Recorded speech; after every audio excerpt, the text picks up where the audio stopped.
You know what I hate? There's a guy totally disruptive, throwing punches. We're not allowed to punch back anymore. I love the old days. You know what they used to do to guys like that when they were in a place like this? They'd be carried out on a stretcher, folks. And happy Saturday, and welcome to The Deal. I'm your host, Ed Clark. It is Saturday, November 2nd, 2024. So glad you decided to take some time to spend with us. We're going to waste an hour of your time talking about, you know what, the election. And I can't talk about the election without Val Atkinson. Hey, Val. Hello, Ed. Well, you sound mighty happy. I'm worried, Val. I think I'm going to have to take some Valium or something. I just been stressing, and I went on a news hiatus partially this week because I couldn't take it anymore. But we're going to jump into the main stories. I think everybody knows about the Nazi rally they had at Madison Square Garden. Tell me, how are you feeling this morning? Let's get that out of the way first. Are you having anxiety like I'm having? I am not. I feel real good. I finally have been converted by my good friend Carville down there in Louisiana, as I like to call it.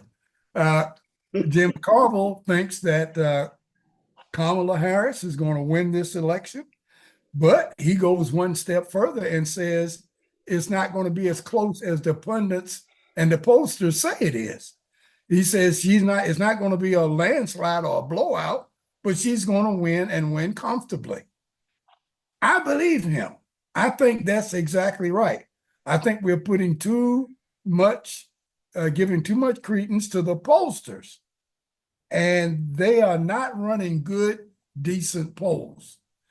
My best example of that, Ed, is when you see a poll of likely voters, you can throw it in the trash. Back in my day, we used to call it file 13. Throw it in the trash, folks, because it's no good. Because you know who it eliminates and doesn't touch on at all? People who are just turning 18. They are not you don't even know who they are. How are you going to go get them and say they are likely or unlikely voters? They've never voted before. They've never had an opportunity to vote before. So you leave them alone, right? And you have everybody else who's voted before. And you're going on there based on their voting record. That's what you are determining are likely voters based on what they've done in the past.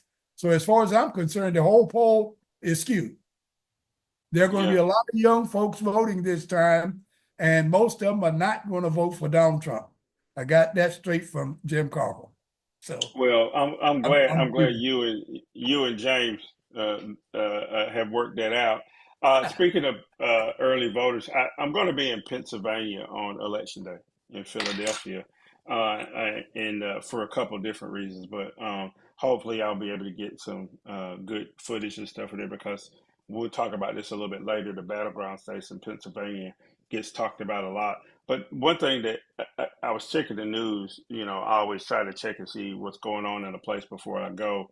And one of the things that was going on Thursday, the last day of early voting in Pennsylvania, a lot of the high schools got together, and anybody that turned 18 years old, a group got all those young people to go early vote in Philadelphia.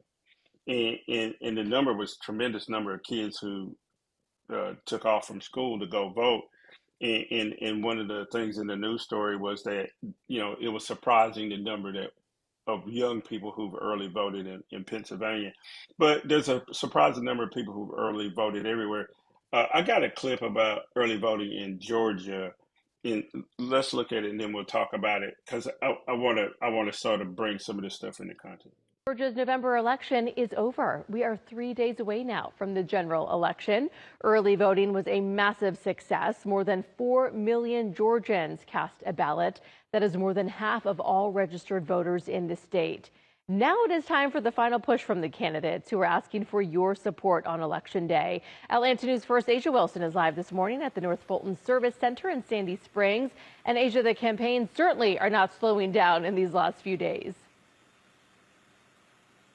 they are not at all. We know that both presidential candidates will be here in Georgia this weekend. And here in Sandy Springs, Senator John Ossoff will be speaking with volunteers this morning before they go out knocking door to door to get more people to vote. Now, all of this as nearly 4 million people cast in their ballots during the early voting period in Georgia.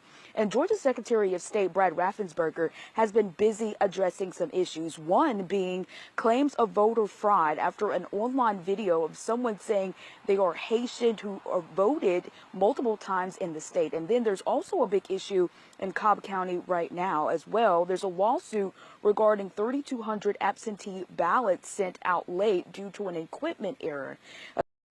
So, Val, almost half of everybody who's eligible to vote has voted in places like Wisconsin and Michigan and North Carolina and Georgia. A lot of people have early voted, and some of the people who early voted this time aren't the typical early voters. They're young people or they're Republicans, but most of the information that's been gathered about the early voters so far seem to say that women are by far leading in terms of early voting. The one number I saw, about 54% of the people who've early voted have been women. And we know there are a lot of issues affecting women on that are going to be in play this time. Here's the question for you. Do those early voting numbers, or have you looked at them, and do they cause you to think any one way or the other about the outcome of the election in places like Pennsylvania or Georgia? Not really. The only thing that it implies to me, Ed, is that it may be something positive, of a positive note for Democrats, because it is an indicator of overall turnout. If early voting is very, very high, over time, that has indicated and has proven that the total turnout number is going to be high. High turnout has always been good for Democrats. That's why some Republicans go to great extent to minimize the vote, to suppress the vote, we call it, because low turnout has been working very well for them. So I would say the only indicator that early voting has, high numbers of early voting has, for me, is it may indicate overall high turnout. And that's another feather in the cap of Kamala Harris and the Democratic Party. I think it's a good thing that people are turning out early, because there is no end to the type of trickeration that the Republicans may get involved in on election day. Long lines is just the first part of it. Long lines, lack of water, challenging voters at the poll while they're standing in line, making sure here in North Carolina, you got to have photo ID now, and making sure that's the right type. Early voting gets rid of all of that. So you've already gotten it taken care of. The one good thing about early voting, I'm sure there were some that found that there was some issue that they had. But the good thing about that was they had time to go and correct that issue. If you find an issue on this coming Tuesday, there is no time in many cases to go and correct that. So it's a good thing that people did, and a lot of people did, go out and vote early. I think it's going to work well for the Democrats. Yeah, we're here in North Carolina, Val, and on that by the first few days, over 1 million people had voted, and within the first week, there was over 2 million people who had early voted in North Carolina, where we are, and there's 7.5 million total eligible voters. Again, I look at the Pew Research numbers from 2020, which was the largest total number of people who've ever voted in an election.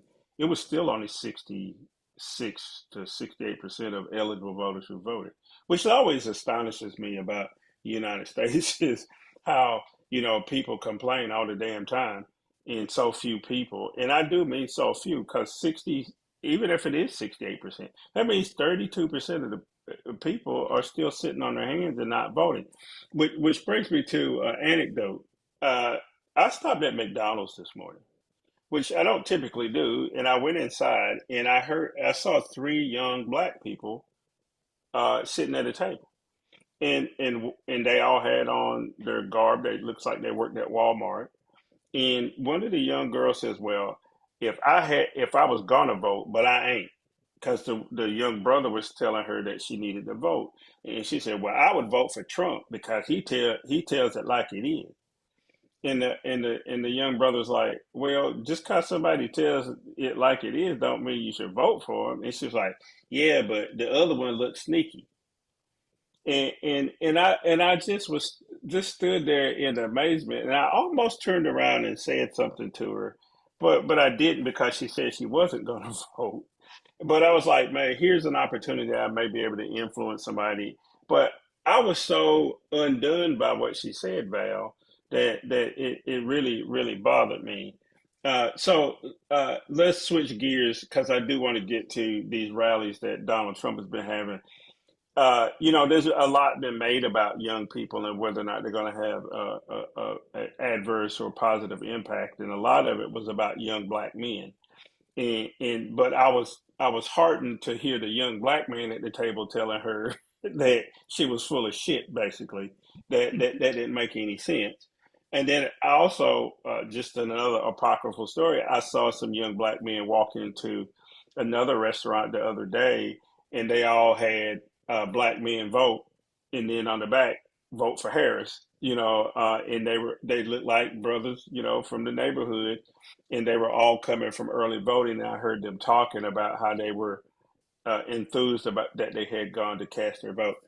So, Val, will this whole story that they've been trying to tell about disaffected black men not voting for Harris, will that have any impact, or is it even true, or is it just because there's a couple loudmouth people that spoke up, and then they, how these stories go. We worked in media. It's a red herring, Ed, and I am surprised that the Kamala campaign is even giving it any time of day or attention, giving it as much attention as it is. It's a red herring.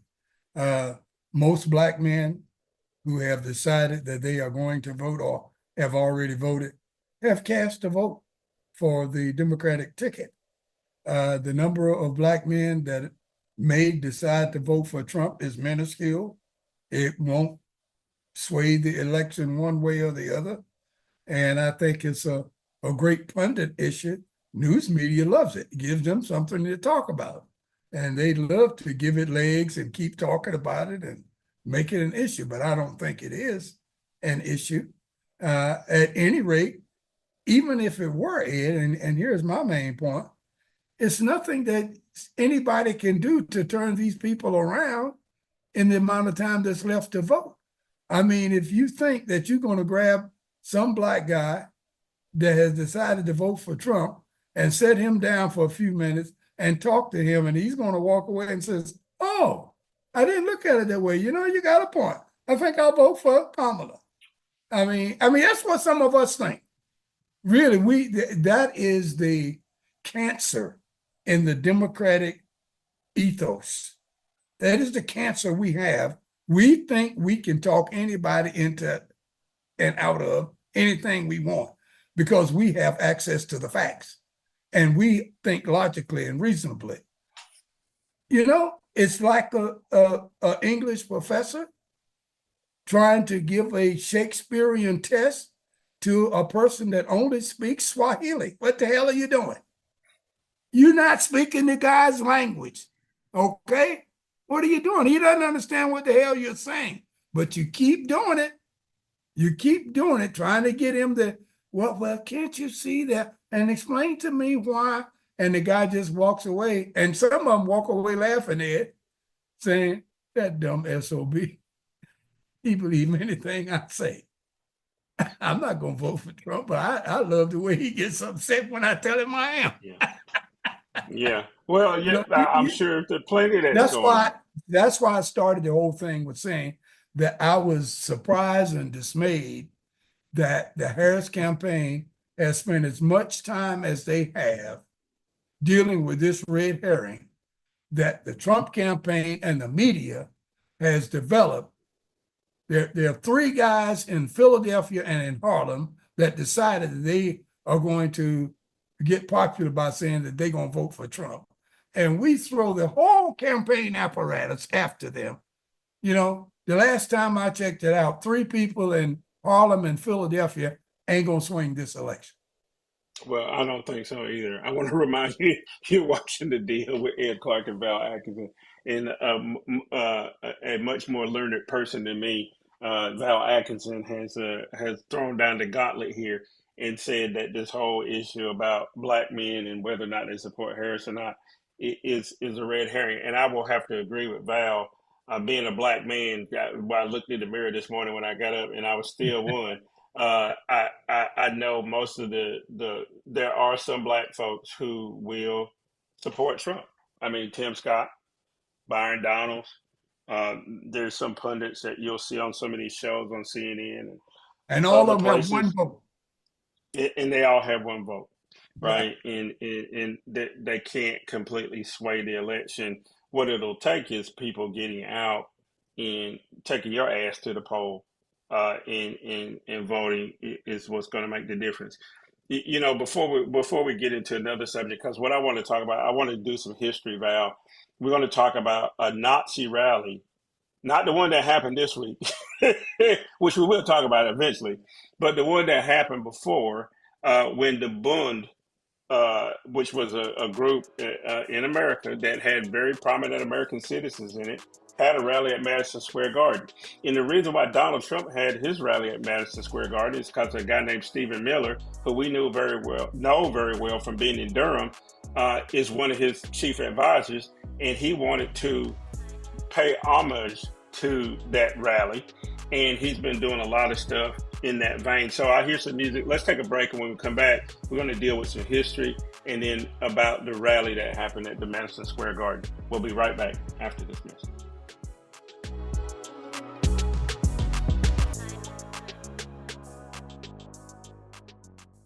Rumors and misleading information can spread quickly after any disaster.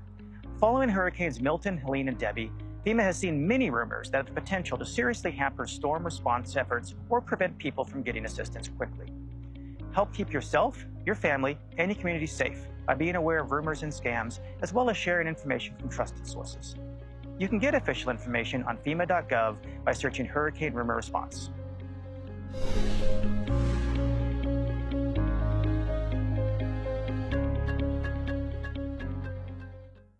And welcome back to our second segment of The Deal. I'm your host, Ed Clark. That's Val Atkinson.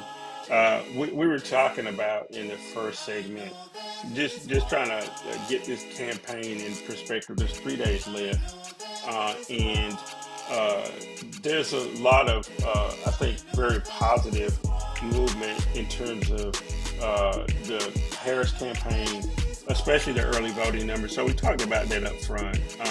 But Val, in the lead into the program, in the montage that we always show all these different scenes.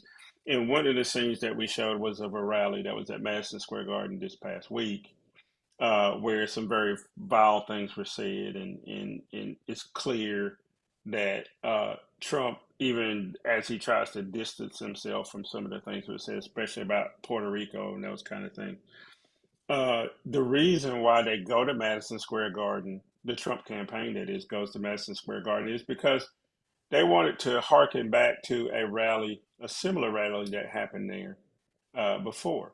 Right before U.S. entered World War II, there was a group that had started back in the 30s called the Bund, and they were Nazis. I mean, they wore swastikas, they walked around in brown shirts, and they were all over the United States.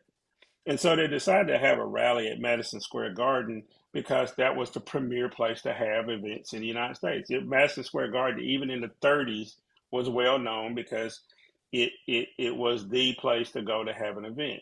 And they had over 20,000 people in brown shirts with swastikas, and they had prominent American politicians speaking in the open with George Washington on the banner. Let's look at this video from that rally, and then let's talk about some history.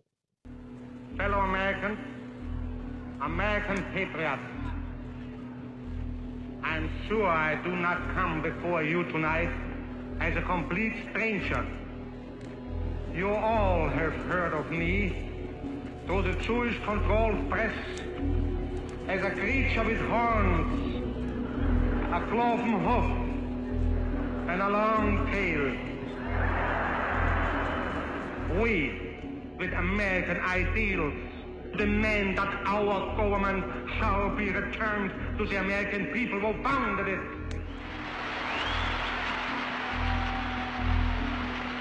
If you ask what we are actively fighting for under our charter, first, a social just white Gentile ruled United States. Second, Gentile-controlled labor union free from Jewish Moscow-directed domination.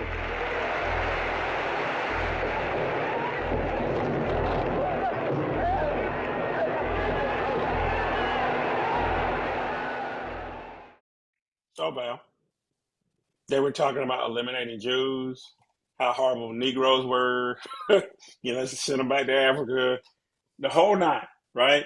And this was broadcast on radio throughout America. And like I said, the Madison Square Garden was full. And a lot of people did not want to enter World War II. They wanted to stay out of it. They were like, the Jews aren't our problem. That's over there. Let the Germans handle, the folks how they want to. So you're the historian. So I'm going to put you on the spot. Talk to me about historical context. We're in the mid-30s, going into the 40s. Germany had started invading Poland and places like that. They had already started putting up internment camps.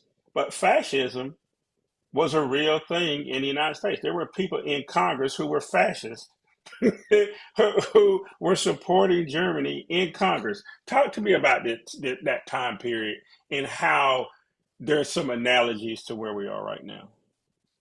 Well, in the 30s, there were a group of white folks all over America who thought that blacks had become too uppity, that they were trying to escape black codes and Jim Crow.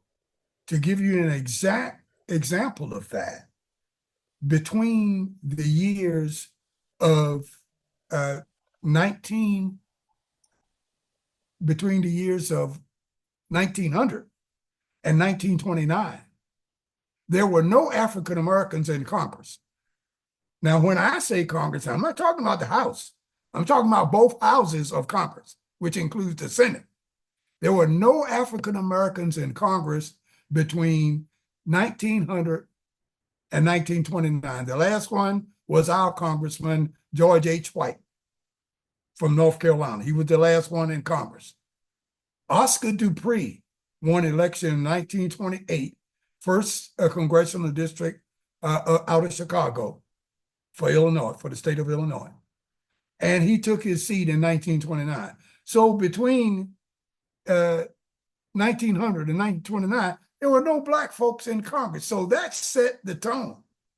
Now here comes Oscar Dupree, and a lot of white folks are saying, what are the Negras, as even Lyndon Johnson used to pronounce it, what are the Negras trying to do to us?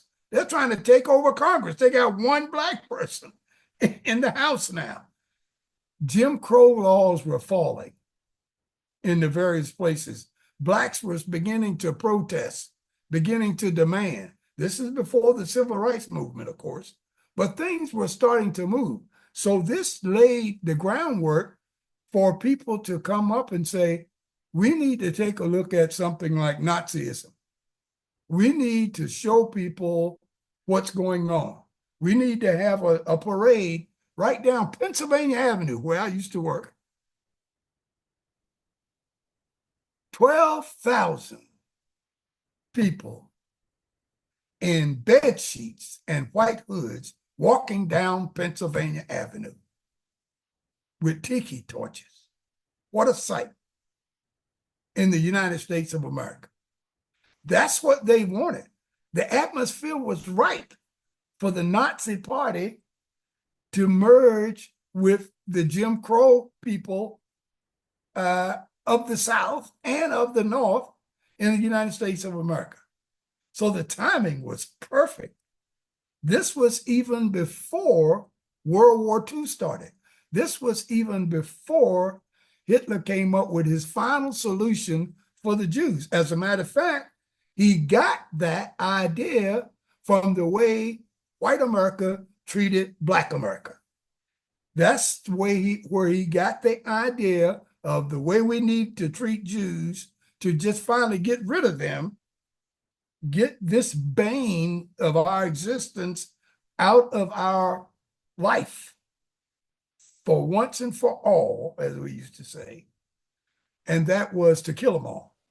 So Nazism had its start in the United States of America based on what was going on in Nazi Germany, who, ironically, took a look at how Blacks were being treated in the United States of America to get a blueprint and a plan for how they wanted to treat the Jews in Deutschland, or the fatherland in Germany.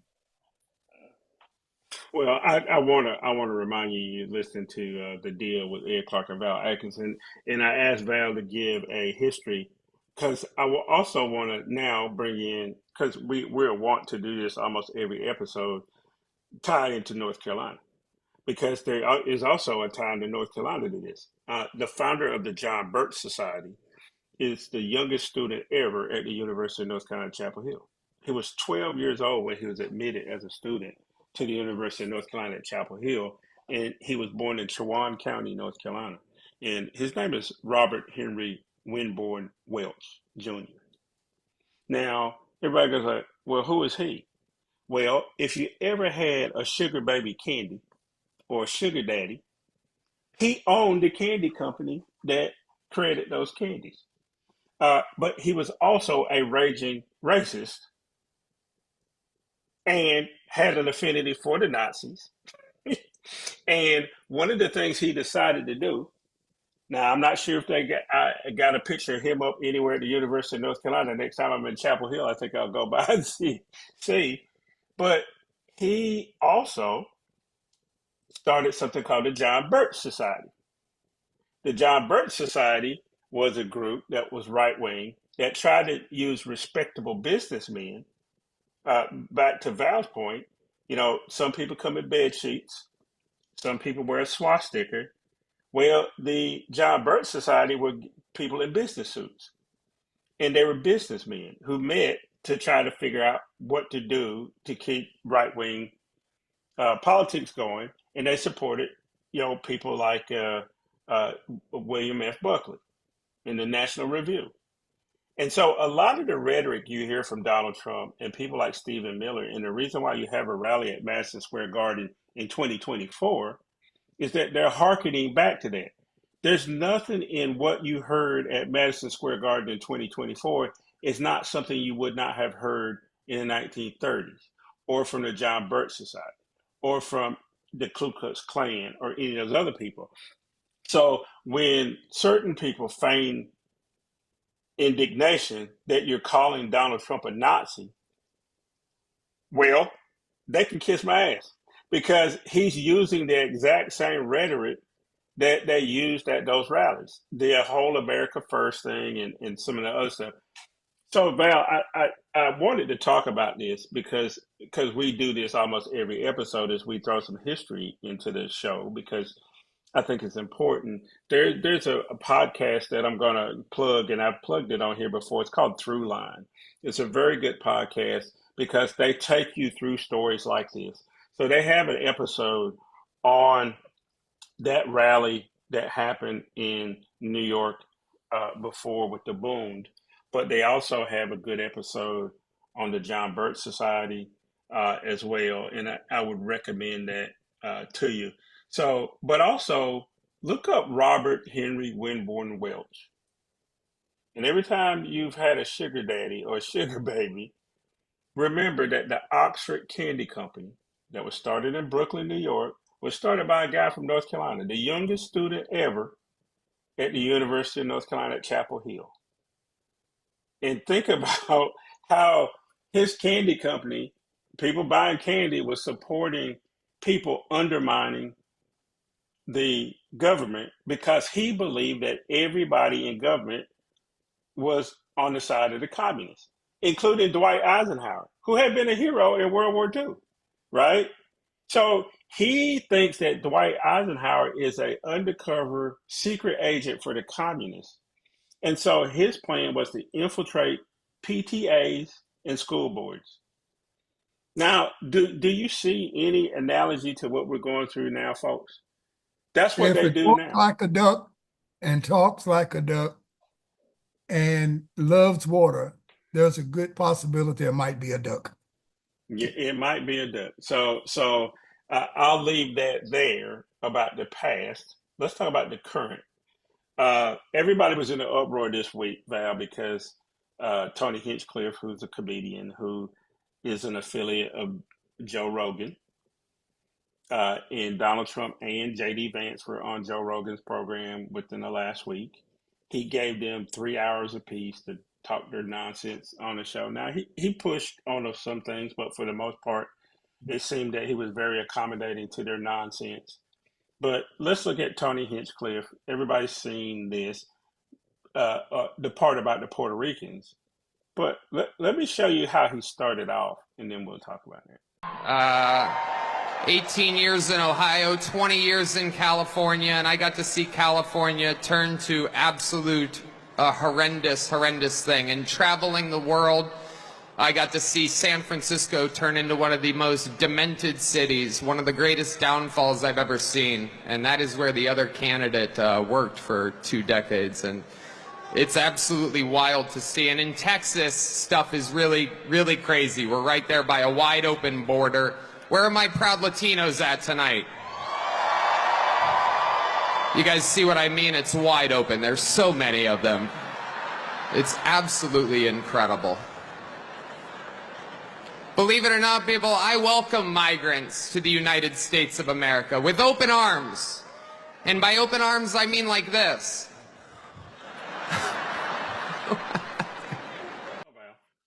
So Tony Hinchcliffe starts off by saying, hey, I live in Texas now, and he goes on this thing about how rational and reasonable he is. But then he goes into his full thing. Now, the thing about this, he looks like a normal person getting up to just to introduce Donald Trump and talk about his support for Trump. But that's how they all do, Val. They all want you to believe that this is normal and legitimate, until they really open their mouth and say what they're going to say. I didn't even include the part about what he said about Puerto Rico in garbage. We don't need to see that again. But here's the larger question. Trump came down the escalator in 2015, 9 years ago. Why are we still talking about Donald Trump? That's my bigger question for this segment. Why has he managed to hang on all this time, Val? We've talked about a lot of different things, but what's the biggest reason why Donald Trump's been able to hang on? Donald Trump is, and whatever he is or is not, that we agree or don't agree with, we cannot refute the fact that Donald Trump is an expert salesman, bullshitter, and con artist. He's an expert. And he has years of media behind him, which gives him the opportunity to use the media to get his point across to people that he needs to bullshit. Donald Trump always wanted to be nothing else but rich. He started off on third base. He thought he hit a triple. because his daddy left him all that money. He wasn't all that successful in real estate. He tries to get a foothold in the sports world by buying a team in the USFL. That didn't work. He then tries to do things like start a university, start a steak company, sell neckties. He gets to be a star on his own reality show. I think he had an epiphany, and he finally came to it and said, you know what? I've tried all these things, but like the guy said about robbing banks, it's why do you rob banks? He said that's where the money is. And Trump came up with that. He said, why am I going to all of these places where the power really is in politics? He said, if you can get your nose under that tent, politics, everybody will come and kiss your ring. They will come with their pockets wide open. They will come with all of the treasures of their countries, of whatever they believe, if you can just get into politics. That's the real winner. So in 2015, as you said, Ed, he came down the escalator. He got into politics, and he did it in such a way. He knew that the Tea Party had a hold on a sizable portion of the Republican Party, that if he could capture that part of the Republican Party through capturing the majority of the Tea Party, he could run one of the major parties in the United States of America, one of the political parties. And that's what he did. The biggest, baddest issue for the Tea Party at that time revolved around race. And he had a good background in racism, in denying people opportunities to rent out his properties, not to mention the whole Central Park 5 fiasco, the birtherism thing with Barack Obama. He had credentials on the side that he wanted to have them on as far as the race issue was concerned. Trump is going to be held as to get to your point, to answer your question, Trump is going to be held as a savior, as a leader, as someone to look up to and revere for a long, long time coming, long after he has taken his last breath and somebody has closed his eyelids for him. We're talking about death here. Long after that, people will still be singing the praises, be it true or false, of Donald Trump. He has managed to go in and turn that tumbler to the point that all the stars line up, to use mixed metaphors here. He turned that tumbler and all the stars lined up. So now he represents bigotry. He represents racism, misogyny, all of that. Just say the name Trump. He doesn't have to even explain anything anymore. Mm-hmm. The name Trump means something out there to a lot of people. And you cannot, with all of your eloquence, change their minds. It's like taking the Kool-Aid away from the people at the Jim Jones rally. You can't tell them people not to drink that Kool-Aid because it's going to kill them. Mm-hmm. But we keep trying. And Trump walks away smiling because he knows he's got them. And while we are trying to get them to stop drinking the Kool-Aid, he's moved on to something else, because that's on automatic. That worked for itself. He's letting you fight a non-winnable battle. He's moved on to something else. Yep. Wow. And that's why Trump is who he is. That's why he will be what he will be in America. 50 years from now, after you and I are dead and gone, Ed, there will be history books written, and at the center of most of those paragraphs and pages, when it gets to politics, will be one each Donald Trump. You will not be able to write a political history for politics in the modern world, in the post-World War II era, without Donald Trump being right smack dab in the middle of it. Whether you like it or not, whether you think it's good or bad, it is a fact. That's the way it'll be. He has captured polity in America. Mm-hmm. He's captured it. That's sad. And again, if you eat some Junior Mints today or some Sugar Babies, I want you to go look up James Welch. Robert Henry Winborn Welch and his brother. They were also friends of the Kochs, who became their father of the Koch brothers, and William F. Buckley. And listen to the rhetoric that Donald Trump used at the rally in Madison Square Garden this week, where he talked about communism. Well, do you know that Robert Henry Winborn Welch wrote probably the most scathing piece about Brown versus Board of Education? It was called A Letter to the South. And he said that communism was the reason why there was race mixing and why Brown versus Board of Education got through, and that the downfall of the country was going to be because of communism. Donald Trump used the exact same words this week. So when you think that we're making this up about fascism and Donald Trump being a fascist, and we shouldn't say that, and that he's not a Nazi or whatever, they're using the exact same rhetoric. I hear some music in my ear. We're going to take a break. On the way out, you're going to hear Donald Trump talking about communism, and then we'll talk about the rest of the news of the week in just a minute. So stay right there. We'll be right back after this music.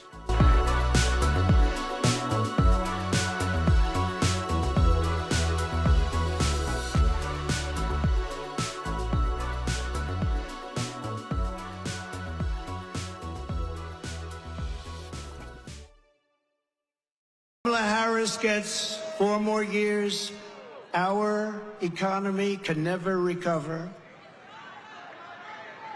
If I win, we will quickly build the greatest economy in the history of the world.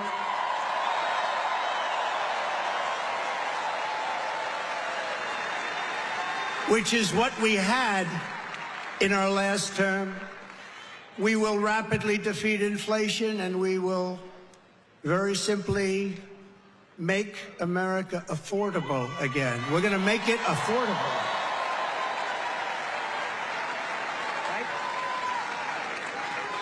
I will massively cut taxes for workers and small businesses, and we will have no tax on tips,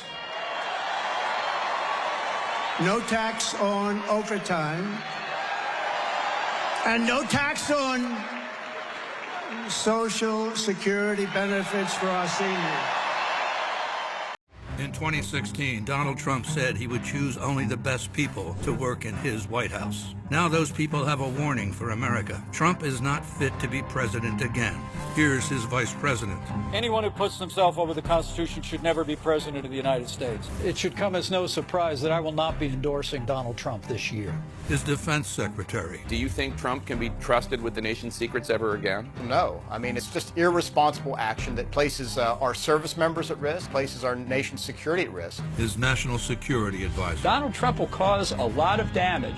The only thing he cares about is Donald Trump. And the nation's highest-ranking military officer. We don't take an oath to a king or a queen or to a tyrant or a dictator.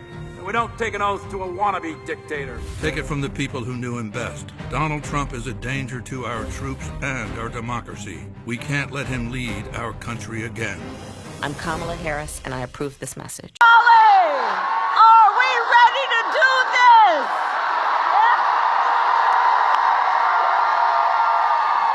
Are we ready to vote?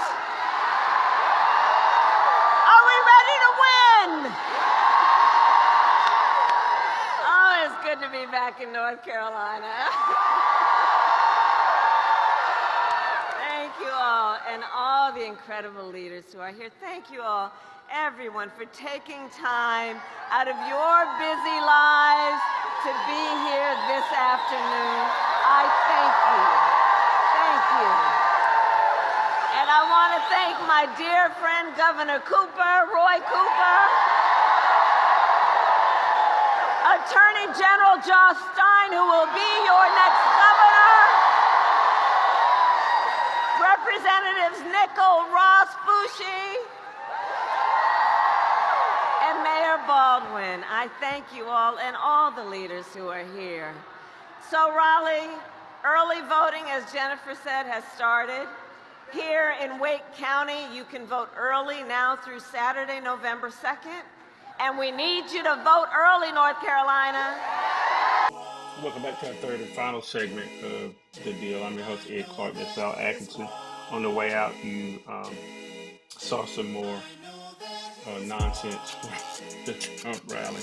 I hate showing.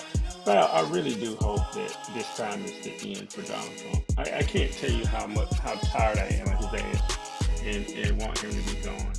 On the way in, though, you saw Kamala Harris. She was in Raleigh, North Carolina, again this week. I'm going to move that she paid North Carolina income tax because she and her husband and Governor Walz and the whole surrogate team from the Harris campaign has been in North Carolina a lot. So I want to finish up this talking about the campaign and move on to Gaza and Ukraine. But they were in North Carolina again this week because North Carolina is in play. It's a battleground state. I think it always has been because of the population changes here. When I went to early vote on the first day, this is just again apocryphal, but the people behind me and the people in front of me, it was their first time voting in North Carolina because they had retired here. You know, from New Jersey, one couple, and the other couple had retired from somewhere in the Midwest. They had both been at Fort Liberty, nay Fort Bragg, if you don't know what I'm talking about, Fort Liberty, as soldiers when they were young, and decided to come back and retire in North Carolina. So the demographics has changed, Val. And I told you I'm going to be in Pennsylvania on Tuesday, but I've been in Michigan, I've been in Wisconsin, I've been in Arizona. Obviously, I've been in North Carolina. I've been in Georgia, all within the last 6-8 weeks. And I've seen the ads on TV. I'm sick and tired of the ads, dude. They're just crazy. And all the ads for the Trump side are about trans athletes or some nonsense where Kamala Harris is talking about, what her policies would be of helping small businesses or helping first-time home buyers. Let's end up this nonsense on Donald Trump. Here's the last thing I want to show, and then we'll move on. But this is him talking about Liz Cheney. Very dumb individual, very dumb. She's a radical war hawk. Let's put her with a rifle standing there with 9 barrels shooting at her, okay? Let's see how she feels about it. When the guns are trained on her face. They're all war hawks when they're sitting in Washington in a nice building saying, oh, gee, let's send 10,000 troops right into the mouth of the enemy. But she's a stupid person. And I used to I'd have meetings with a lot of people, and she always wanted to go to war with people. So whether it's her, whether it's Dick, I was surprised a little bit with Dick Cheney. I didn't know him at all. I only had essentially the 1 or 2 phone calls, and it was only a call saying, thank you very much for doing that for Scooter Libby. That was nice. And Scooter Libby, by the way. Well, Liz Cheney is not my favorite person. Now, over the years, we've been together nearly 30 years, and I have never liked Dick Cheney, her daddy. And we certainly haven't had very much good to say about Liz Cheney. However, Donald Trump is talking about pointing 9 guns in her face, which means that he's talking about a firing squad. Now, I don't know how else to say this, but he said it. Now, he's trying to retreat a little bit this morning and say that he meant that in a war because she sent, young people off to die in these wars because she's a war hawk. But that's not what he said, Val. So last thing on Donald Trump. what if George Bush himself came out and said something today and said, "Listen," because Liz Cheney's been saying that all these other Republicans, Chris Christie, Nikki Haley hasn't said anything. Pence says he's not voting for Trump, but he won't say he's voting for Harris. If George Bush came out and said, "Hey," because his daughters came out and said they were voting for Kamala Harris, but he and Laura haven't said anything. If George Bush said something, would it move any Republicans, or are we just at a point where we just got to hope that the ones who are not going to pull the lever for Trump just aren't, but they're not going to say anything about it? Would it help if somebody like a George Bush said something? I think it may move it slightly. I'm not sure if it would move it to the extent that it need be. Now, if George Bush were a resident of Nevada, Arizona, Wisconsin, Michigan, Pennsylvania, North Carolina, or Georgia, maybe. But being a resident of the state of Texas, Texas is not in play. Texas is like New York and California. We know the results before Tuesday even gets here. We can tell you how it's going to end up. So I don't think it would be that significant if he did it. The significant factor has already been laid. That is, like you mentioned, the daughters of these people, Cheney, Liz Cheney, along with her dad, along with countless others in the the Trump administration who've come out against him. Some of them not only saying that they won't vote for him, some of them even saying they will vote for Harris. That's already been done. So one vote for one guy like George W. Bush coming out saying that, I don't think would have that great of a impact. But his biggest problem, Trump meaning, is going to be in the area of turnout. If there's a big turnout, it doesn't matter about the endorsements, the money, the fundraising, all of that doesn't matter. Big turnout, Harris wins comfortably. And everything's looking right toward that end right now. Well, I hope you're right, Val Atkinson. If you're not, I'm going to be at your house on Wednesday morning. I'm going to fly directly back from Pennsylvania and be standing at your door at 9 o'clock in the morning. I'll welcome you in and give you a drink. We get drunk. Because I would need one. I was in Western North Carolina this past week, Val, and I went there to do some volunteer work at a place called the Mary Mullins Bible Camp. It's in Lake Lure, North Carolina, and you see some pictures of video right now. If you're watching on the video, very idyllic, beautiful place. But right down the mountain from there is a town called Chimney Rock, which was completely wiped out. And around it are some very rural communities where it's undoubtedly Trump country. They love Donald Trump, and some of the people who showed up at the camp to pick up supplies or whatever had Confederate flags on their truck. And throughout the neighborhood, when we drove around and looked around, people proudly flew the Confederate flag along with the Trump flag and the American flag, violating the flag code because they didn't have it displayed correctly. But we won't even go there. And I saw plenty of people with Trump hats, and when I went into the stores, and of course we got the side stares because all these colored people, looking around. But what I'll tell you about the Mary Mullins Bible Camp, here's how to get in touch with them if you want to donate.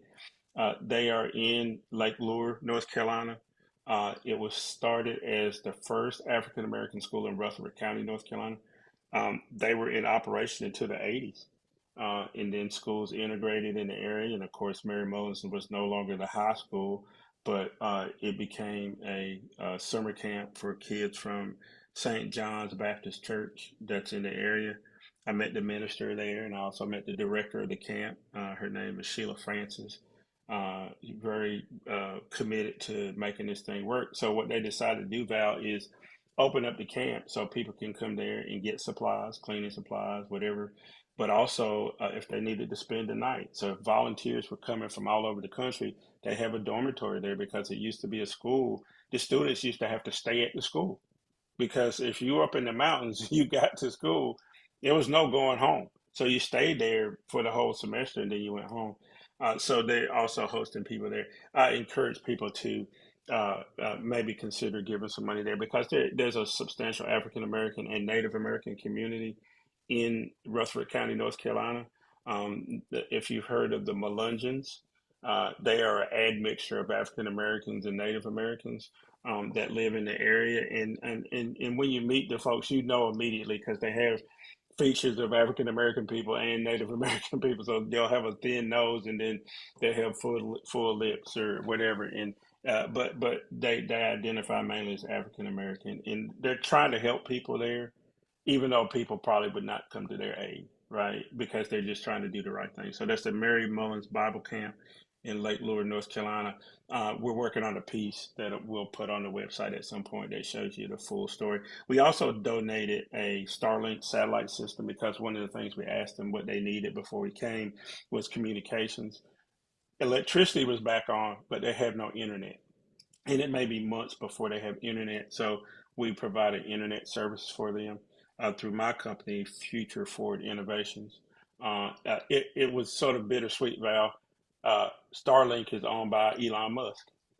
However, this system does work, and we had 6 of them in our possession in our inventory.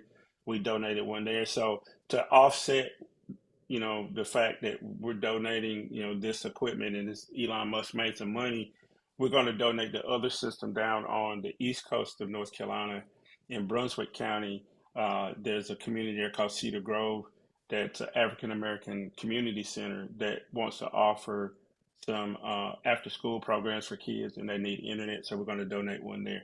So there you go, Elon Musk. we're going to help some colored people despite you. Okay, Val, the last 2 subjects here on the international stage. Israel has not ceased destroying Gaza, and there's no other way to say it, right? They've destroyed Gaza. I think their whole idea is to eliminate everybody there. Then they're going to say we need to move in and put settlers there because we need to have a barrier against any more attacks like happened on October 7th. In addition to that, they decided to go into Lebanon because they said we had to kill everybody from Hezbollah as well. Even though Hezbollah and Hamas don't get along, they're snakes with 2 different heads. We got to cut both heads off, right? Tell me, Val, where we are with Israel and whether Benjamin Netanyahu is praying for Donald Trump to win or for Kamala Harris to win.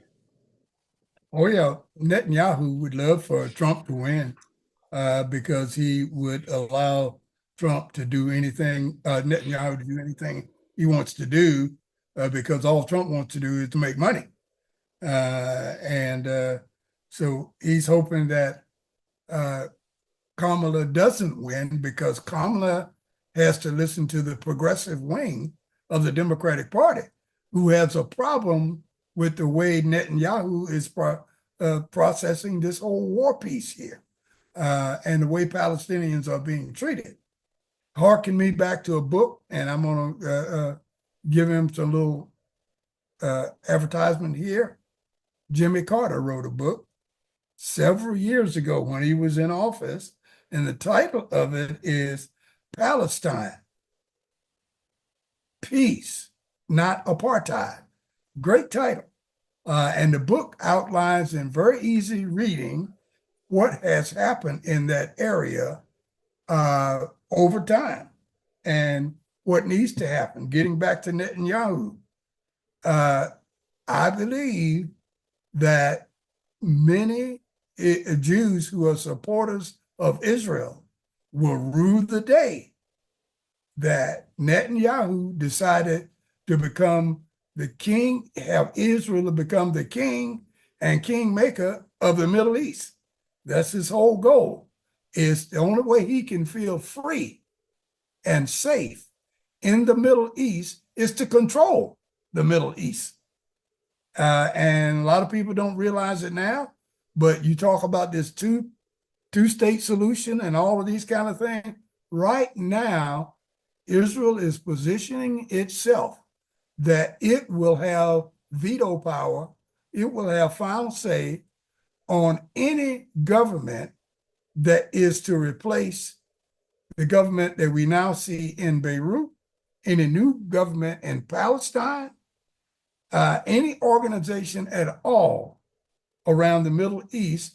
Israel wants to say whether they approve or do not approve of that type of government or that leadership. And to me, that's dictatorship. To me, that's conquest. To me, that's rule. When you determine what somebody else's government, what somebody else's administration looks like. And that's the way it's going right now. And that's why I say at some point, it may be 50 years from now, at some point, people who support Israel and all Jews in general will rue the day that the United States allowed Israel to do what they're doing in the Middle East right now. It's going to all come back on them. It's not good. It's not going to be good. Well, you know, Val, one of the books, signed books I have in my lifetime was signed by Jimmy Carter. It was that very book that you're talking about. I've had the opportunity to meet Jimmy Carter a few times, and one time he was here in Raleigh, and I was in a bookstore called Quail Ridge Books. I think you're very familiar with Quail Ridge. Oh, yeah, when he was in his old location, and I took a couple of my Jimmy Carter books with me, and I'm walking down the aisle, and then I see the Secret Service guy, and he recognized me from when I was working at FEMA, and because I had seen President Carter, you know, in Georgia, and then next thing you know, I see Jimmy Carter, and he was like, "Hey," and I was like, "Mr. President, I have some books I want you to sign," and that was one of the books I had him sign, it was a good 20 minutes before the event was supposed to start, so I had Jimmy Carter for 15 minutes. And we talked about Palestine, and we talked about his stuff with Habitat for Humanity. Just a decent man in terms of, you know, how he approached the world. And he gets vilified all the time about being a bad president, when the worst president in our lifetime, if not in the history of America, criticizes him all the time. But he had a real solution that he wanted to put on the table for the Middle East, and was not able to fully accomplish what he needed to make that work. I guess the last story, Val, is also an international story that I fear that if Donald Trump is elected would only make it worse. His two favorite people, Vladimir Putin and Kim Jong-un, are now in an alliance, and there's actual real troops from North Korea in Ukraine. Now, I don't know if they've engaged in battle yet, but to be sure, if they're on the ground, that means that Russia's suffering very heavy losses and they need some reinforcements. I don't know how hard the North Koreans are going to fight on behalf of the Russians, because everything in North Korea is you do it for the dear leader. Some of these people may get there and go, what the hell are we doing in Minsk, you know, or Kyiv, you know, in the wintertime trying to fight for these people. But what do you think the comeuppance is going to be from Kim Jong-un actually sending troops to Ukraine? Will it tip the balance any, or is this just some sort of stopgap where, again, Putin and Kim Jong-un are just hoping that Donald Trump wins? This is a measured, well thought out, successful strategy by Kim Jong-un. What this does is allows Kim Jong-un to be protected by Russia should North Korea be attacked by the West. In other words, North Korea now has gone in some type of an alliance with Russia and say, wherever you want to fight, wherever you need me, Vladimir, I'm there. I'm there to help you out. And hopefully I can call on you should I be attacked by anybody. anytime soon. So what do you need? You need rockets, you need missiles, you need troops. Whatever it is, I'll send because I want to call on you. And that's a message to the United States. Because if the United States thinks that attack on North Korea is an attack on Moscow, they'll think 2 or 3 times before they do that, before we do that. Because anytime you talk about the United States attacking Moscow or vice versa, you're talking about the start of World War III and the end of humanity, very possibly, as we know it. It's over. Everything is gone. So that's the last thing that Vladimir or any American president would want is World War III with nuclear exchange between the United States and Russia. You don't want that. Yeah. Nobody wins. So Nobody. if Kim Jong-un can get that type of protection, that's good for them. They're saying an attack on North Korea could be and probably will be the start of World War III. That's another layer of protection that North Korea has. That's what I see is coming out of this for North Korea. And as you stated earlier, what's coming out of it for Russia is a little help in the troop dwindling that they have now. They got people deserting. They got people not showing up. They got a training problem. They got all kinds of problems in Russia right now. Mm-hmm.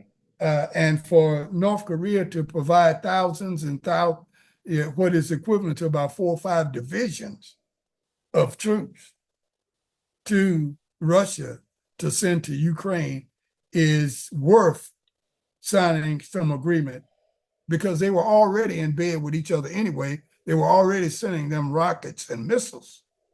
So to say that I'll protect you if you protect me is just another step. Yeah. So the irony here is that Donald Trump and his acolytes talk about communism all the time, and they support 2 of the biggest communists. So there you go. Well, Val, before we leave, I always ask you, what do you got on your mind? What do you want to tell us before we leave today? Same thing between now and Tuesday. If you know of anybody that hasn't voted already and is registered to vote, because all of this stuff about same-day registration and all of this stuff is out now. If you're not registered to vote by now, you will not be able to vote. Yeah, so You here's the can't do story. that. So if you know people who are registered to vote, make sure that they have a way to get to the poll. Make sure they know where their precinct is. Make sure they know everything they need to do to get down and cast their vote. Don't let them fool you by telling you that they've already voted. Remind them that that information is public information. Just tell them that you can go online and figure out if they've already cast their vote or not. So don't lie to me. If you say you voted, you better have voted because I'm gonna go look you up. I'm gonna Google you, as the old saying goes. So really talk to your friends out there. Talk to your friends and let them know that you're gonna check on them. Let them know that you are here to provide assistance if they need it to get to the poll and vote. And I saved the best one for last, because I know you're going to do this. And that is, you need to vote yourself. So that's right. After you do all of these things with your friends and all of that, make sure you get your behindy down to the poll on the 7th and pull the lever properly to send this country in the proper direction. Well, there you go. Well, yeah, vote, folks. Please vote. I also need for you to do a couple of things. I need for you to go look up, and I really do want you to do this because I think it's important, because one of the things that's happening in the United States is that we don't look at history and learn from it. Look up Robert Henry Winborn Welch, especially any of my UNC alumni out there that are listening. Look this dude up. Youngest student ever at the University of North Carolina at Chapel Hill. And tell me why we don't know about him. Number two, like Val said, if you haven't voted, go vote. Number three, there's a show called Throughline on NPR podcast. Check that out because they have a very good episode on the American Bund and how fascism has been in the fabric of American politics since the Nazis came into existence in Germany, and how that has a through line to today. For anybody who says that I shouldn't say Donald Trump is a fascist and a Nazi, screw you. You're wrong. Stephen Miller, Steve Bannon, all the people around him are using the exact same language from the John Birch Society and from the American Bund. They're just counting on you not knowing it. So all those good folks that I saw in Western North Carolina that had Trump flags and Confederate flags and think that Trump is for them, Trump is for himself. He is for himself. Now, I make no bones about it. I want Kamala Harris to win.